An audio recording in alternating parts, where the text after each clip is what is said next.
Thank you very much, Julia.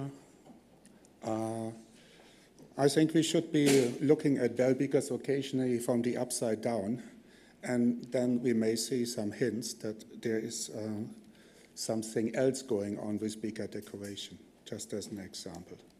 Look, what we have seen in the yesterday and today is that you cannot understand bell beakers by solely looking at the west, neither nor to the east.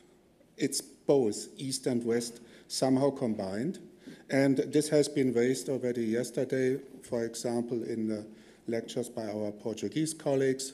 Martin has shown the picture, or has elaborated the picture from a more eastern perspective out of Cordova. And no matter how you put it together, it's both east and west, simply as that. And if we take this as a starting point, then the next question is, of course, how does this go to detail? And looking the bell beakers as both east and west is not something new. So, for example, Olivier Lemercier has published these graphs a couple of years ago, showing also that, as you can see on the left-hand side, that this kind of where does the beaker come from and where do we have them in which region of Europe? This is a long story that goes back to the very beginnings of beaker research at the beginnings of the 20th century. And many regions have been named, some of them continuously. But as always, as in the west, in the other graph, there is always this kind of both east and west play obviously a very important role when it comes to the formation and to the understanding of the wider beaker phenomenon.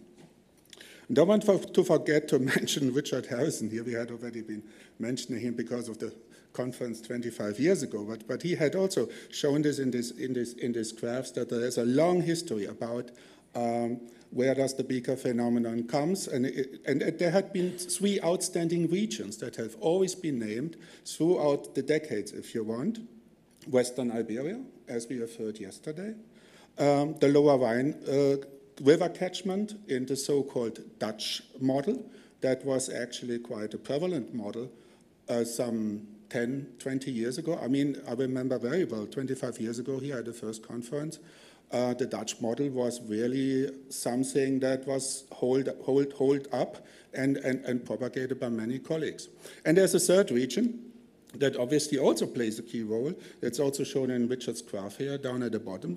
At that time, it's Southeast Europe. At that time, it was called Vucedol. And we have also heard yesterday in the session about the Central Mediterranean that obviously Vucedol, or the Adriatic variety of Vucedol, plays another key role here in the understanding of the bell beaker phenomenon. So 3 regions that somehow play a role and interplay in the formation and propagation of the phenomenon. Well, who was it? Maya Gori, you had mentioned this yesterday. This was a sensation 25 years ago, you know? Someone presented this. This was published just a year before the conference in Riva. Someone presented this and everyone said, wow, what we have here, bell beaker find Ostrikovac, a bit strange to find itself, but been found some 400 kilometers offset from any other bell beaker concentration.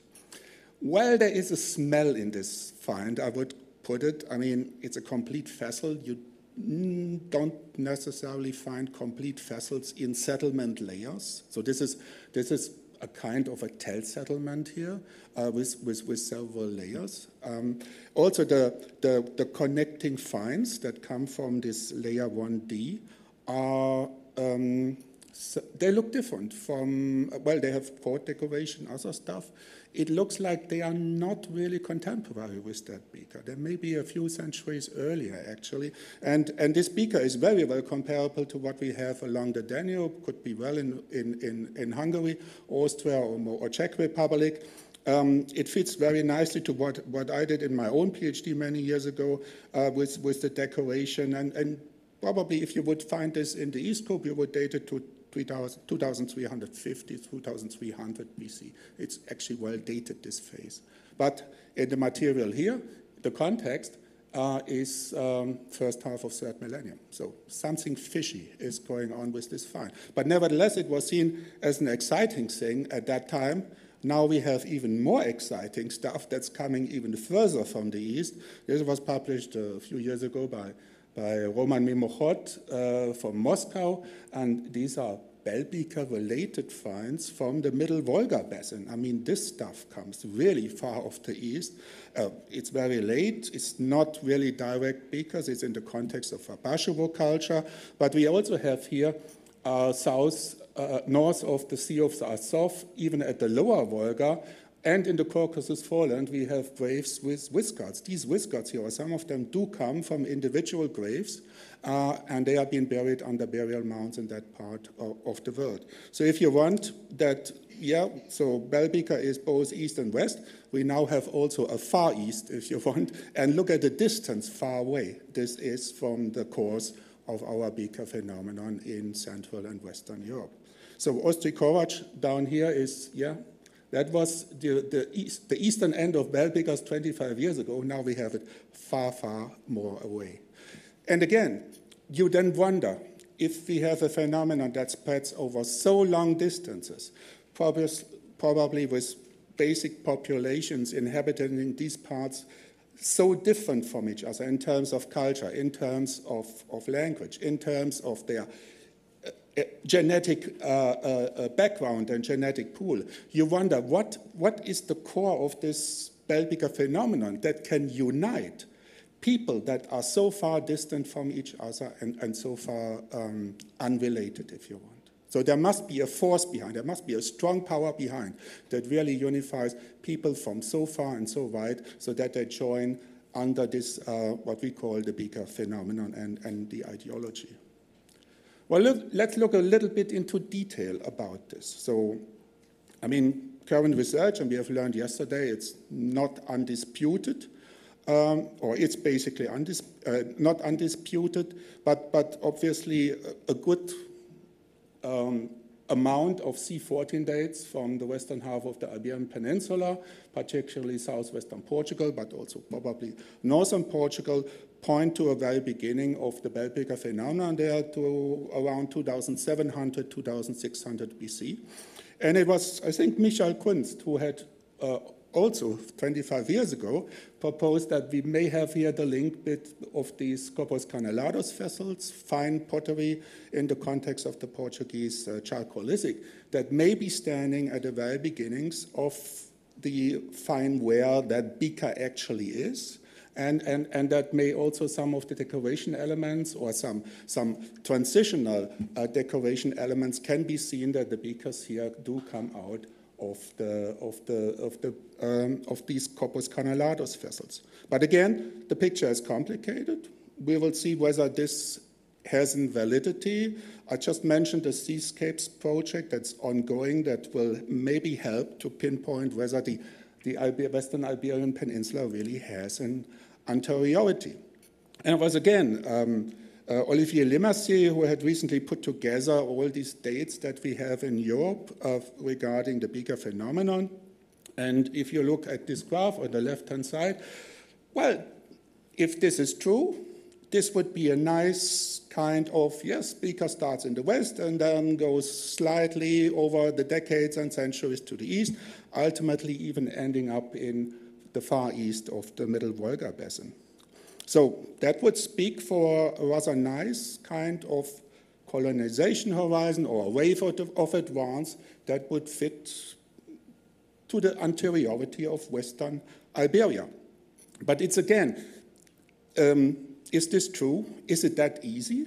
Or is it just something that the C14 dates are maybe misleading us? Because I think also what is really important is to understand the underlying demographics of the Beaker phenomenon in Europe. And I'm again grateful to Olivier that he has published this picture, which is probably the most accurate in the terms of distribution here of our Beakers. And you see that, yeah, it's an uneven distribution. We have some centers where we have seemingly high demographic values, and I'm pointing particularly on one here at the southwestern edge or eastern edge here. This is Moravia. I'm coming to this later, but I only want to show why this is important. But probably we need to understand much better the underlying demographics in order to also understand better the propagation of the Beaker project, Beaker phenomenon. Now, East, since 2015, and then also with the Olalde et al. Paper 2018, we know that, again, you cannot understand the Beaker phenomenon without understanding what's happening in the East and Central and Eastern Europe. Because, well, at that time, we got the introduction of the so-called steppe ancestry, and it's obvious that we have ultimately a kind of steppe ancestry transmission ultimately from Yamnaya, maybe Sretny stock now, we know this a little bit better than some 7, 8 years ago, over to Cordillera, and then ultimately also to bell beakers. So in a way, I tried to model this in a paper published last year.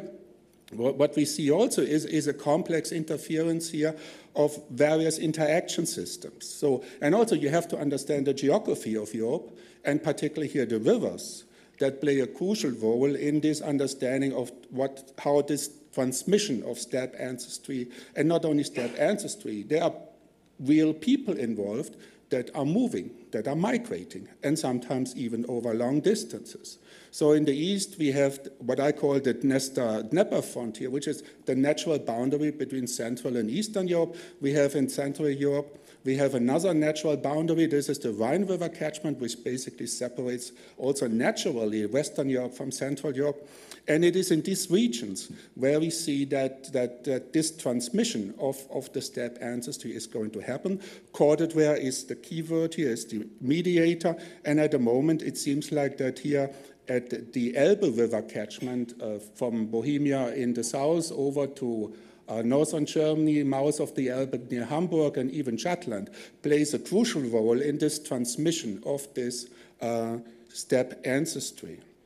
So you can put it also in a very different graph and try to understand this as a series of events that happen across Europe. So it already starts in the late 4th millennium BC in the form of Usato, or what we colloquially call pre-Yamnaya, without being able really to define it in a better way. But then comes Yamnaya, even pushing further to the west. Then comes Cordillera again, another few hundred kilometers to the west, and ultimately the bell beakers are being the terminal end, because the Atlantic actually forms the end, if you don't want to see the European colonization of the Americas as being the next part of it.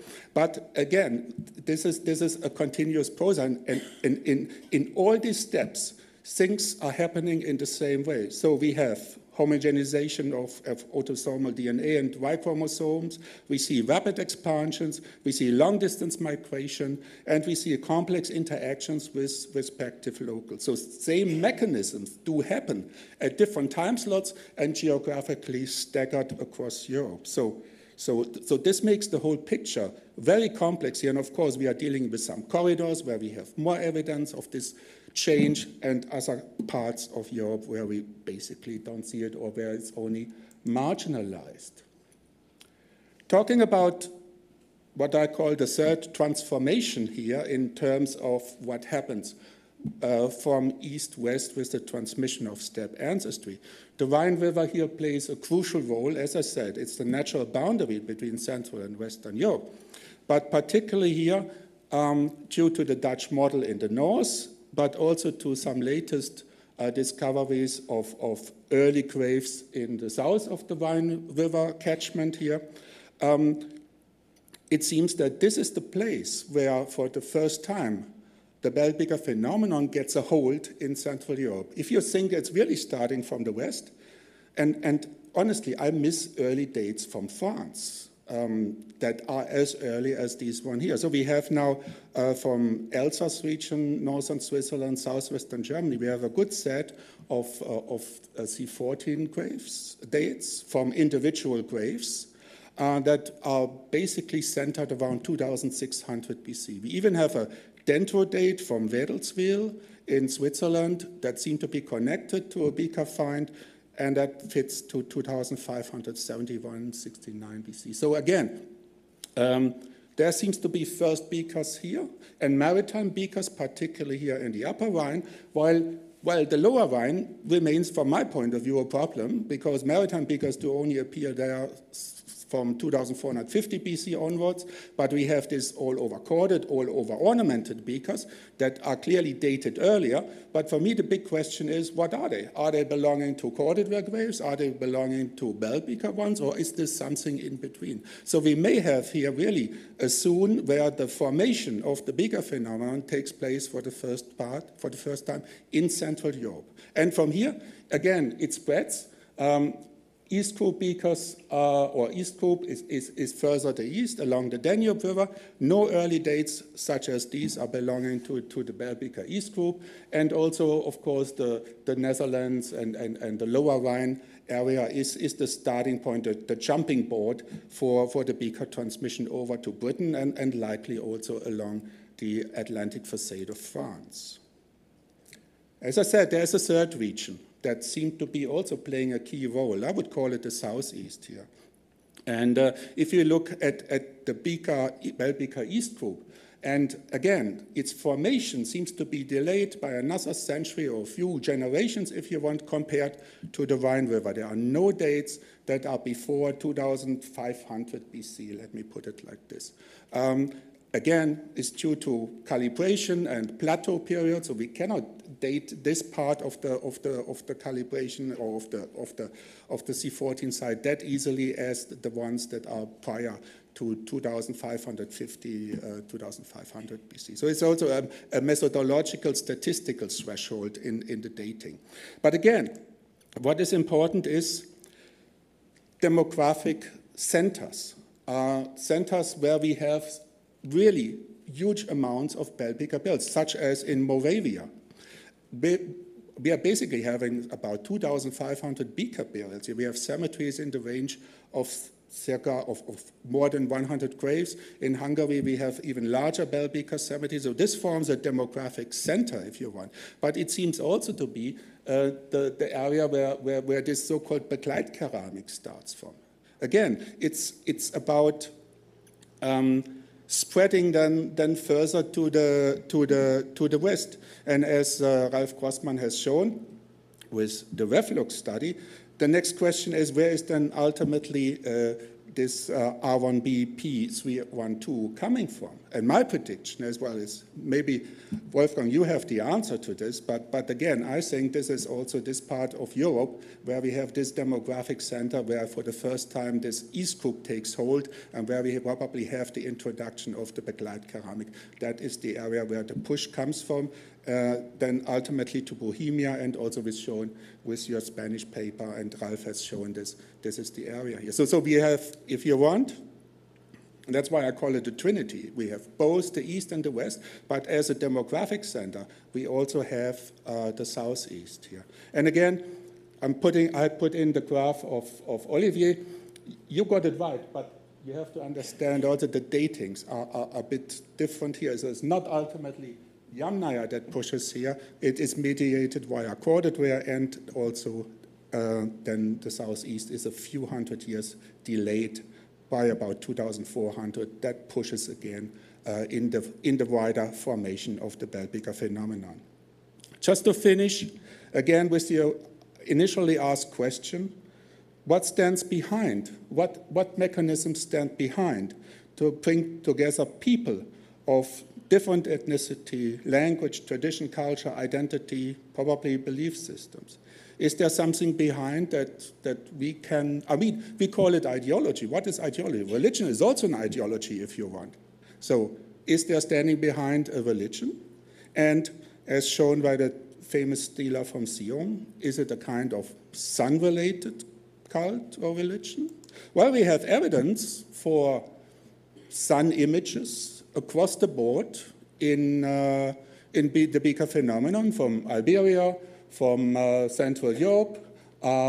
We have also, the nice evidence that was shown by Mary Cahill in a nice paper about Irish gold work.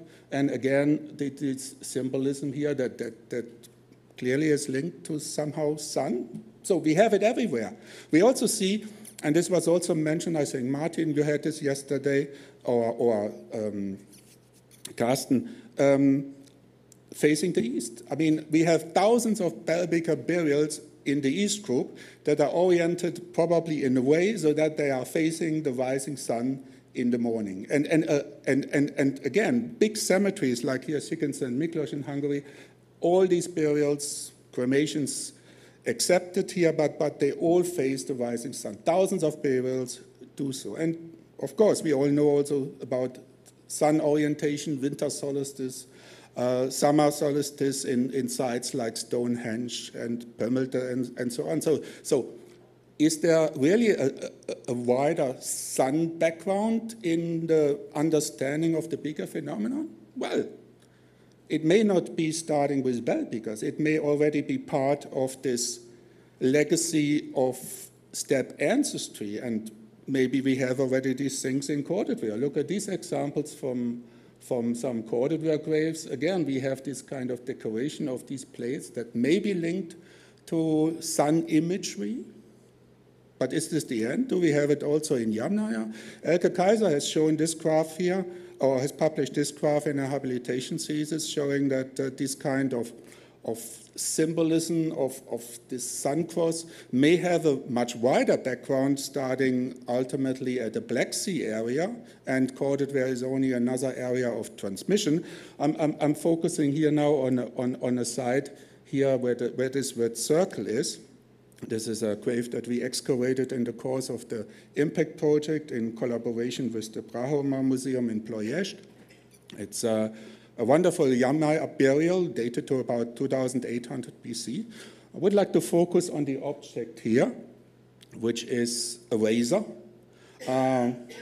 It has a very high tin content, so it's one of the earliest tin bronzes here in the whole of Southeast and Eastern Europe. But what is much more important is also the symbolism of razors in burials, but also particularly in the second millennium, when razor and razor blades do frequently show up on rock art, for example, or also as equipment in real burials. So obviously also the razor has a symbolism, but our razor here has something special. It has engravings here, at least in the handle of the wood, engravings here of again sun imagery, and just to compare it, I downloaded this photo there of different sun images in world history from the internet. So, well, I could also look at Alachahek for those who think that Indo-European background might be also in Anatolia. For example, these stele or these standards here, they are full of sun imagery, if you want, and not to mention Egypt or Mesopotamia. Sun worship is ubiquitous in the 3rd millennium BC, in wider parts of Europe, Egypt in particular, Middle East. So why shouldn't it be also a part of the bell beaker phenomenon? And with that, I want to conclude and ask yourselves, what power in the world is strong enough to really unite people that are so different in terms of background, language, culture, tradition, DNA? Do we have to consider that there is a proper religious component in the spread of the Beaker phenomenon? Is it even linked with Indo-European and Indo-European mythology? With that, thank you very much for listening.